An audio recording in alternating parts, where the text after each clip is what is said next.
Think about the kind of diet the new born baby have. ऐसे ही अगर हम छोटे बिल्कुल न्यू बॉर्न बेबी के बारे में देखें तो वो किस तरह का फूड लेता है।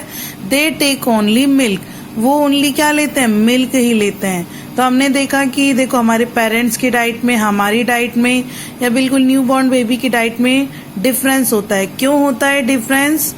A balance diet is not the same for everyone, क्योंकि कोई भी बैलेंस डाइट सभी के लिए सेम नहीं होती है। It depend on the climate, ये क्लाइमेट के डिपेंड करती है, हमारी एज पे डिपेंड करती है, सेक्स यानी कि मेल है या फीमेल है उस पर डिपेंड करती है, हमारी हेल्थ पे डिपेंड करती है, and the type of nature of work that one does, और किस पे डिपेंड करती है कि किस तरीके का काम करता है कोई। ठीक है, जैसे फर्स्ट एग्जांपल में देखिए, a hard working labourer need more energy which he can get by eating more fat and carbohydrate। एक हार्ड वर्किंग लेबरर है, माने कि मजदूर है, उसको क्या चाहिए, वो ज्यादा काम करता है इसलिए उसे एनर्जी चाहिए, तो उसको क्या चाहिए, ऐसा खाना खाना होगा जिसमें फैट एंड कार्बोहाइड्रेट ज्यादा प्रेजेंट होंगे। नेक्स्ट है, a child grow very rapidly. Rapidly मतलब जल्दी जल्दी, तो एक बच्चा जल्दी जल्दी बड़ा होता है, तो इसलिए उसे कौन सा फूड खाना होगा जो कि बॉडी की ग्रोथ करता हो, बॉडी बिल्डिंग फूड, यानी कि प्रोटीन रिच फूड खाना होगा उसको। तो इसलिए उसकी डाइट में किस चीज की जरूरत ज्यादा होगी, प्रोटीन की। A person doing a table work, जैसे ऑफिस में हम काम करते हैं, टेबल वर्क करते हैं, नीड लेस एनर्जी देन अ लेबरर। तो मजदूर की कंपैरिजन में टेबल वर्क करने वाले को कम एनर्जी चाहिए, तो उसको बहुत कम कार्बोहाइड्रेट या फैट वाला फूड खाना चाहिए। Next, a person recovering from long illness need more protein rich food. अगर कोई व्यक्ति लंबे समय से बीमार था, ठीक है, और वो रिकवर हो रहा है, सही हो रहा है, तो उसे कौन सा खाना ज्यादा खाना चाहिए, प्रोटीन रिच फूड, क्योंकि प्रोटीन रिच फूड से हमारी नई सेल्स बनती हैं। अ नर्सिंग मदर, ऐसी मदर जो अपने बच्चे को फीड करवाती है, एंड अ प्रेग्नेंट लेडी, और ऐसी लेडी जो कि प्रेग्नेंट है, also need more protein rich food. उसे भी क्या चाहिए, ज्यादा प्रोटीन रिच फूड चाहिए। क्यों चाहिए, to serve the need of the growing baby, ताकि उनके जो बच्चे की ग्रोथ है वो अच्छी रहे। Beside human being, human being के अलावा all other animals also need balance diet for their proper growth. Human being के अलावा जो जितने भी एनिमल्स हैं उनको भी अपनी सही ग्रोथ करने के लिए क्या लेनी होती है, बैलेंस डाइट लेनी होती है। एक टेबल है जिसमें बताया गया है कि एक स्कूल गोइंग चाइल्ड है, उसको कितनी डाइट लेनी चाहिए, अगर वो वेजिटेरियन है या नॉन वेजिटेरियन है। तो वेजिटेरियन है तो उनको कितने अमाउंट में ये चीजें खानी चाहिए, और अगर नॉन वेजिटेरियन है तो कितनी खानी चाहिए। ठीक है, next is disorder in diet, यानी कि अगर हमारा खाना है उसमें हम अगर कोई न्यूट्रिएंट ज्यादा लेते हैं या कम लेते हैं, उसकी वजह से भी कुछ डिसऑर्डर आते हैं हमारी बॉडी में। ठीक है, यानी कि डिजीज हो जाती हैं। तो जैसे फर्स्ट है ओबेसिटी। ओबेसिटी मतलब मोटापा। मोटापा क्यों बढ़ जाता है, देखो carbohydrate is a very essential nutrient. Carbohydrate हमारे लिए बहुत जरूरी न्यूट्रिएंट है, but eating too much of it, अगर हम इसको बहुत ज्यादा खाते हैं, इट में लीड टू इल हेल्थ, तो हमारी हेल्थ क्या हो जाएगी, खराब हो जाएगी। क्यों, most of the carbohydrate are converted into fat, क्योंकि जितनी हमारी बॉडी को कार्बोहाइड्रेट की जरूरत थी उतनी को तो वो यूज कर लेती है, बाकी जो भी कार्बोहाइड्रेट होता है वो किस में बदल जाता है, फैट में बदल जाता है, and get deposited in the body, और फैट क्या हो जाता है, हमारी बॉडी में इकट्ठा हो जाता है। People become overweight and this condition of the body is called obesity. क्या होगा, जब फैट ज्यादा जमा हो जाएगा तो वो क्या हो जाएंगे, ओवरवेट, यानी कि उनका वेट बढ़ जाएगा, और इसी कंडीशन को हम क्या बोलते हैं, ओबेसिटी बोलते हैं। दे नेवर रिमेन एक्टिव, अगर जो मोटा हो जाता है इंसान वो कभी भी एक्टिव नहीं हो पाता, and generally suffer from heart problems, और ऐसे लोगों को हार्ट प्रॉब्लम भी ज्यादा हो जाती है। अब मेल न्यूट्रिशन, मेल मतलब न्यूट्रिशन की कमी से, ठीक है, न्यूट्रिशन, कम न्यूट्रिशन का मतलब, while it is important to take food rich in various nutrient, हमारे लिए जरूरी है कि हम कैसा लें, जिसमें अलग अलग न्यूट्रिएंट हो, ऐसा फूड लें। You must also be aware that lack of certain type of food can cause some disorder called malnutrition। हमें ध्यान रखना चाहिए अगर हमारे फूड में किसी भी तरह के न्यूट्रिएंट की कमी होती है तो उससे भी हमें कुछ बीमारियां हो जाती हैं, क्योंकि न्यूट्रिएंट की कमी से हो रही है, इसलिए हम इसको क्या बोलते हैं, मैल न्यूट्रिशन बोलते हैं। Students, now we will learn about the deficiency diseases. Deficiency means कमी. Okay. So diseases that are caused due to the lack of carbohydrates, protein, vitamins or minerals in the diet are called deficiency diseases. यानी कि अगर हमारे food में किसी भी nutrient की कमी हो और उसकी वजह से हमें डिजीज हो जाए तो उसको हम क्या बोलेंगे, डेफिशिएंसी डिजीज बोलेंगे। Okay, this is a table about the deficiency diseases and there symptoms. यहाँ टेबल में आपको दे रखा है कि अलग अलग न्यूट्रिएंट्स हैं, उनकी अगर डेफिशिएंसी होती है तो हमें कौन सी डिजीज हो जाती है और उनके क्या सिम्टम्स हैं, क्या लक्षण हैं। First is carbohydrate. कार्बोहाइड्रेट से कौन सी हो जाती है डिजीज, मेरास्मस। अगर ये डिजीज हो जाती है तो क्या सिम्टम्स दिखाई देते हैं, द ग्रोथ इज स्टॉप्ड, हमारी बॉडी की ग्रोथ रुक जाती है। Body is very thin and weak, body बहुत दुबली पतली हो जाती है। लॉस ऑफ एनर्जी, क्योंकि कार्बोहाइड्रेट नहीं मिल रहा तो एनर्जी का लॉस हो जाता है और स्टेमिना नहीं रह पाती, यानी कि काम करने के लिए बिल्कुल ताकत नहीं बचती है। Next is protein. प्रोटीन से क्वाकिशॉकर डिजीज हो जाती है। इसके क्या सिम्टम्स हैं, स्वालन स्टमक, थिन लेग्स एंड अगली पैचेस स्किन। स्किन धब्बेदार हो जाती है, बिल्कुल पतली पतली लेग्स हो जाती हैं और पेट जो होता है वो फूला हुआ हो जाता है। Next is fat. फैट से भी मेरास्मस डिजीज हो जाती है। इसके सिम्टम्स हैं इची, फटीग एंड ड्राई स्किन। ठीक है, थकी हुई सी सूखी सी स्किन हो जाती है जिसपे खुजली होती है ड्राई होने के कारण। एंड जॉइंट पेन, हमारी हड्डियों में दर्द होता है। हमने ऊपर भी पढ़ा था कि जो बॉडी होती है वो थिन हो जाती है, वीक हो जाती है, तो हमारे जो जॉइंट पेन होते हैं उनमें भी दर्द होने लगता है। हमें डिप्रेशन हो जाता है एंड इनएबिलिटी टू कॉन्सेंट्रेट, और हम किसी भी चीज में ध्यान नहीं लगा पाते हैं। Next is vitamin A. Night blindness, यानी कि रात में दिखाई नहीं देता। ठीक है, तो इसमें क्या होता है, इसके सिम्टम्स हैं ड्राइनेस ऑफ आईज, आईज में सूखी सूखी हो जाती हैं। इम्प्रॉपर विजन, ठीक से दिखाई नहीं देता। आई इन्फेक्शन, और आईज में इन्फेक्शन हो जाता है। रेडिश हो जाती हैं। Next vitamin B. Vitamin B की कमी से होता है बेरी बेरी। तो इसके सिम्टम्स क्या हैं, लॉस ऑफ एपिटाइट, यानी कि भूख बिल्कुल कम हो जाती है। हार्ट एबनॉर्मेलिटीज, हार्ट है वो बहुत धीरे वर्क करने लगता है या फिर बहुत जल्दी धड़कने लगता है। पेल स्किन, स्किन पीली हो जाती है। इरिटेशन ऑफ आईज, आईज में इरिटेशन होती है, खुजली होती है। फ्रीक्वेंट हेडेक, और कंटिन्यूअस सर में दर्द बना रहता है। Next is vitamin C. Vitamin C से स्कर्वी रोग हो जाता है। सिम्टम्स क्या है, ब्लीडिंग गम्स, अपने जो गम्स होते हैं उनमें से ब्लीडिंग होने लग जाती है।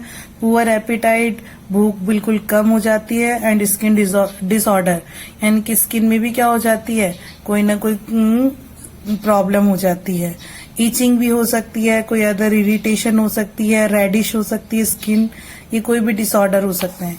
Next is vitamin D. Vitamin D की कमी से कौन सा हो जाएगा, रिकेट्स। रिकेट्स में सॉफ्ट बोन्स, जो हमारी बोन्स है बिल्कुल सॉफ्ट हो जाएंगी। पिजन चेस्ट, चेस्ट आगे निकला फूला हुआ हो जाएगा पिजन की तरह। नॉक नीज, यानी कि घुटनों में से आवाज जाने लगती है। एंड बो लेग्स, यानी कि जो लेग्स होती हैं, क्योंकि हमारी बोन सॉफ्ट हो जाती हैं तो वो इस तरह से कर्व्ड हो जाती है, मुड़ जाती हैं। वैसे तो हमारी जो वो रहती है लेग वो सीधी रहती है, लेकिन जब विटामिन डी की कमी हो जाती है तो हमारी बोन्स इस तरह से कर्व हो जाती हैं। Next is vitamin E. Vitamin E से रिप्रोडक्टिव डिसऑर्डर, इसमें क्या हो जाता है, damaged skin, premature ageing and lung problem, यानी कि स्किन थोड़ी डैमेज हो जाती है, कटी फटी हो जाती है। समय से पहले ही क्या दिखाई देने लगती है, एज दिखाई देने लगती है, हम समय से पूर्व बड़े दिखाई देने लगते हैं। लंग्स में भी प्रॉब्लम हो जाती है। नेक्स्ट इज विटामिन के, इससे हीमोरेजिया हो जाता है। हीमोरेजिया में क्या होता है, excessive bleeding from any injury, अगर कहीं पे चोट लग जाती है तो उससे बहुत ज्यादा ब्लीडिंग शुरू हो जाती है। Next is iron. आयरन से आपको पता है एनीमिया हो जाता है। एनीमिया किसको बोलते हैं, अ पर्सन लुक पेल, उसकी बॉडी में से ब्लड बहुत कम हो जाता है, तो इसकी कैसा दिखाई देता है, वो पीला पीला दिखाई देने लगता है, टायर्ड और थका हुआ सा लगता है। लॉस ऑफ एपिटाइट, भूख बिल्कुल कम हो जाती है। नेक्स्ट इज आयरन, आयरन से हो जाता है गॉइटर, जो कि गले में होता है। तो इसमें क्या होता है, enlarge thyroid gland in the neck, neck हो जाता है वो फूला हुआ हो जाता है, क्योंकि उसमें एक ग्लैंड होती है। आपने देखा होगा बीच में, गले के बीच में अगर हम हाथ लगाते हैं तो उभरा हुआ रहता है, तो वो बहुत बड़ा हो जाता है, तो उसकी वजह से हमारा गला फूल जाता है। नेक्स्ट इज कैल्शियम, कैल्शियम से रिकेट्स हो जाती है।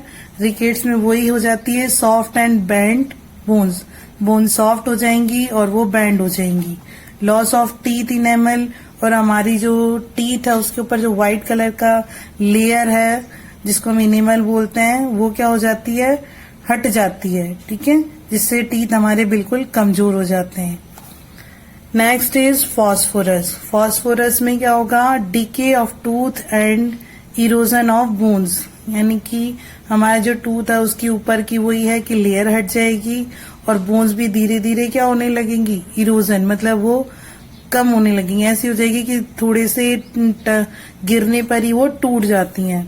तो इसमें आपके सिम्टम्स होंगे वीक बोन्स एंड टीथ, यानी कमजोर बोन्स और कमजोर टीथ होंगे। नेक्स्ट इज सोडियम, सोडियम में क्या होगा, टायर्डनेस, थकान होती रहेगी।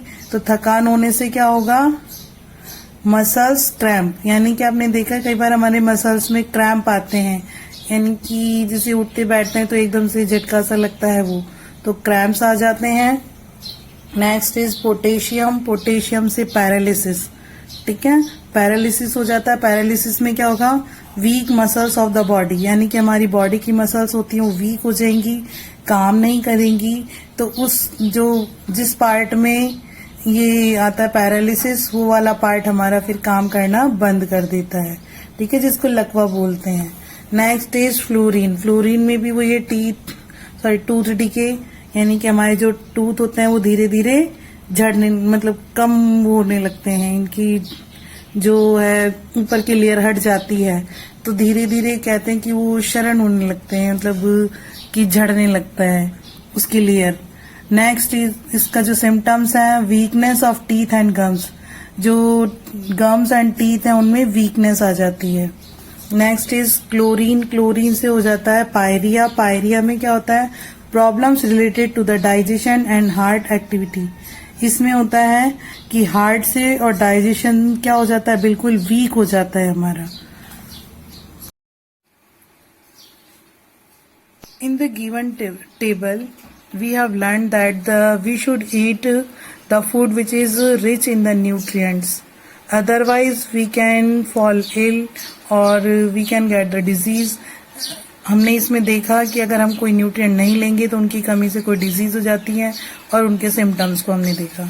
अब हम पढ़ेंगे how to maintain the food quality, food की क्वालिटी को हम कैसे बनाए रख सकते हैं, कुकिंग ऑफ फूड, फूड को कुक करके, ठीक है, फूड को पका करके। तो eating the right kind of food is not enough, अच्छे तरीके का खाना खाना ही सफिशिएंट नहीं होता, उसको हमें इस तरीके से कुक करना चाहिए, प्रॉपर तरीके से, कि उसमें जो न्यूट्रिएंट प्रेजेंट है वो खत्म नहीं हो, ठीक है। Almost all type of the food are processed, लगभग हम सभी तरह के खाने को पकाते हैं और उस तरीके से पकाते हैं कि उसको खाने से पहले वो क्या हो जाए, उसमें सारे न्यूट्रिएंट भी बने रहें और वो सॉफ्ट भी हो जाए। तो एडवांटेजेस ऑफ कुकिंग क्या होंगे, कुकिंग करने के फायदे होंगे, food is cooked to make it easy to eat, digest and to kill germs. Food को कुक करने से क्या होगा, फूड को खाना इजी रहता है, वो इजीली डाइजेस्ट हो जाता है, उसमें से जर्म्स मर जाते हैं। डिसएडवांटेजेस ऑफ कुकिंग, लेकिन कुकिंग के कुछ डिसएडवांटेज यानी कि नुकसान भी हैं, क्या होंगे, देखो। First is cooking result in the loss of certain nutrients, many useful proteins and minerals are lost if excess water is used during cooking and is then thrown away. अगर हम खाना बनाने में अगर बहुत सारा पानी यूज करें और या फिर उस पानी को क्या करें, फिर उस पानी को हम फेंक दें, तो उसमें जो बहुत सारे जो प्रोटीन और मिनरल्स प्रेजेंट होते हैं वो क्या हो जाएंगे, वो उसमें से खत्म हो जाएंगे, ठीक है। इसी तरह नेक्स्ट है vitamin C get easily destroy by heat during cooking. अगर हम कुकिंग करते हैं और उसमें हीट के कारण क्या हो जाता है, विटामिन सी आसानी से उसमें से खत्म हो जाता है, क्योंकि गर्म करने के साथ ही विटामिन सी खत्म हो जाता है। Some of the important nutrients such as ascorbic acid and folic acid, which are susceptible to the oxidation, are rapidly oxidized by brisk cooking। यानी कि कई बार आपने देखा होगा हम क्या करते हैं, कुछ सब्जियों को काटते हैं तो उनमें क्या होते हैं, अलग अलग हमने मिनरल्स पढ़े थे, वो भी होते हैं जैसे एस्कॉर्बिक एसिड है या फॉलिक एसिड। अगर हम सब्जियों को काटते हैं तो ठीक है, तो एयर में जो ऑक्सीजन होती है तो उनके जो सब्जी के न्यूट्रिएंट हैं वो एयर की ऑक्सीजन से रिएक्ट करते हैं और ऑक्सीडाइज हो जाते हैं, मतलब एयर में चले जाते हैं। ठीक है, तो यानी कि जब हम ब्रिस्क कुकिंग यानी कि कटिंग करते हैं उस टाइम पे कई न्यूट्रिएंट्स कम हो जाते हैं। Minerals are also affected by high temperature. अगर हम ज्यादा टेम्परेचर पे या हाई टेम्परेचर पे खाना बनाएंगे तो भी मिनरल्स क्या हो जाएंगे, अफेक्टेड हो जाएंगे, यानी कि उनकी क्वालिटी बिल्कुल लो हो जाएगी। नेक्स्ट, इन सम केसेस, और कुछ केसेस में फ्लेवर में be lost by brisk cooking. और अगर हम उनको ज्यादा पका देते हैं तो क्या हो जाएगा, उनका जो फ्लेवर है, उनकी खुशबू है वो खत्म हो जाती है। नेक्स्ट, एज एक्सेसिव कुकिंग में also cause an adverse effect on the digestibility of the vegetable. ठीक है, अगर हम किसी चीज की क्या करते हैं, कुकिंग बहुत ज्यादा कर देते हैं तो उन सब्जियों की जो डाइजेस्टिबिलिटी यानी कि पाचन की क्षमता होती है वो भी क्या हो जाती है, उल्टी हो जाती है। उल्टा का मतलब जैसे कि जो सब्जियां हो जाती हैं वो इजीली डाइजेस्ट होती हैं, लेकिन अगर हम उनको बहुत ज्यादा पका देते हैं तो वो इजीली डाइजेस्ट नहीं हो पाती हैं। अब ये हमारा चैप्टर 2 यहीं पे कंप्लीट हो गया है और इसकी वर्कशीट करेंगे।